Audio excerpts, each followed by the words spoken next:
आदमपुर के चुनावी दंगल में इनेलो ने अपने ही प्रत्याशी कुरडाराम नंबरदार का बंटाधार कर दिया है। कुरडाराम नंबरदार को प्रत्याशी बनाते समय इनेलो के लिए एक बड़ा संदेश गया था कि उसने सबसे बेहतर प्रत्याशी चुनावी मैदान में उतारा है और यह प्रत्याशी उसकी साख बचाने का काम करेगा।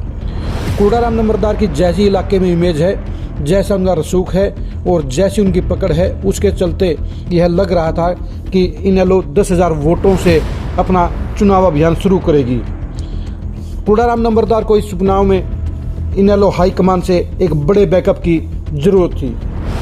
89 साल की उम्र में पूर्व सीएम ओम प्रकाश चौटाला ने कुरडाराम नंबरदार के लिए सभी गांवों में दौरे करके माहौल बनाने की एक सार्थक कोशिश की, लेकिन कुरडाराम नंबरदार को इससे भी ज़्यादा मदद की जरूरत थी। कुरडाराम नंबरदार को जहां एक तरफ फाइनेंशियली मदद चाहिए थी, वहीं दूसरी तरफ उसे कार्यकर्ताओं की बड़ी फौज चाहिए थी। लेकिन अभय चौटाला अपने प्रत्याशी के लिए वह चुनाव मैनेजमेंट नहीं कर पाए जो बीजेपी को टक्कर देने के लिए, जो कांग्रेस के धनबल को टक्कर देने के लिए आवश्यक थी। अभय चौटाला ने वह दमखम आदमपुर के उपचुनाव में नहीं झोंका जिसकी उम्मीद की जा रही थी।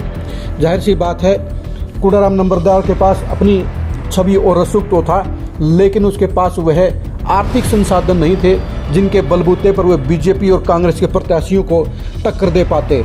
यह कमी पूरे करने का दायित्व जिम्मेदारी अभय चौटाला की थी, लेकिन चुनाव प्रचार से यह साबित हो गया है कि अभय चौटाला ने अपने प्रत्याशी को मुकाबले में लाने के लिए वह जोर नहीं लगाया, वह संसाधन नहीं दिए, जिसके चलते वे बीजेपी और कांग्रेस के बराबर आ खड़े होते।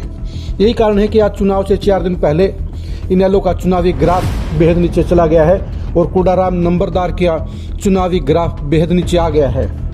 पिछली बार की तुलना में बेशक इनेलो अपने वोट डबल ले जाए, लेकिन जमानत बचाना इनेलो के लिए नामुमकिन होगा।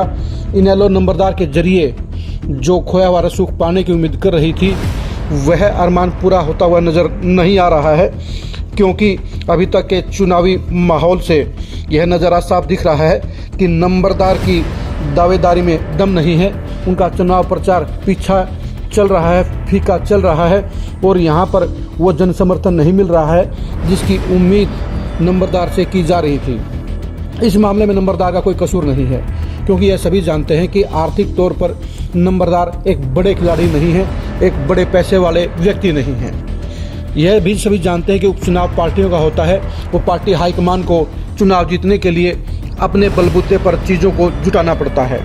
लेकिन कुरडाराम नंबरदार के साथ पार्टी का वह सपोर्ट नहीं मिला, पार्टी की ओर से वह दमखम नज़र नहीं आया जो उनके चुनावी ग्राफ को ऊपर उठाने का काम करता। कुरडाराम नंबरदार तो वही करते रहे जो अभय चौटाला कहते रहे, लेकिन बीजेपी और कांग्रेस के बराबर चुनाव को खड़ा करने के लिए अभय चौटाला को 10 गुना ज़्यादा ताकत लगानी चाहिए थी, लेकिन अज्ञात कारणों से अभय चौटाला ने वह ताकत नहीं लगाई जिसकी उम्मीद की जा रही थी।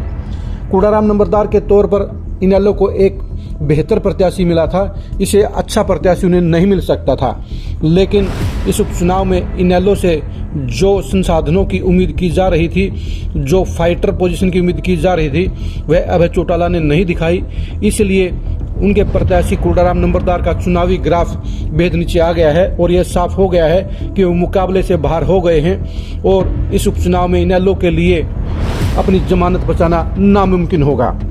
यह भी कह सकते हैं कि अभय चौटाला ने खुद ही अपने प्रत्याशी का चुनाव अभियान फीका किया है और उसे मुकाबले से बाहर किया है। अगर इनेलो भरपूर संसाधनों के साथ पूरा दमखम लगाती तो इनेलो प्रत्याशी कहीं ज़्यादा बेहतर पोजीशन में होता और इनेलो के खोए हुए रसूख को वापस लाने में मददगार साबित होता। लेकिन वर्तमान हालात बता रहे हैं कि इनेलो प्रत्याशी बेहद पिछड़ चुका है और तीसरे और चौथे नंबर की लड़ाई के लिए आम आदमी पार्टी के साथ संघर्ष कर रहा है।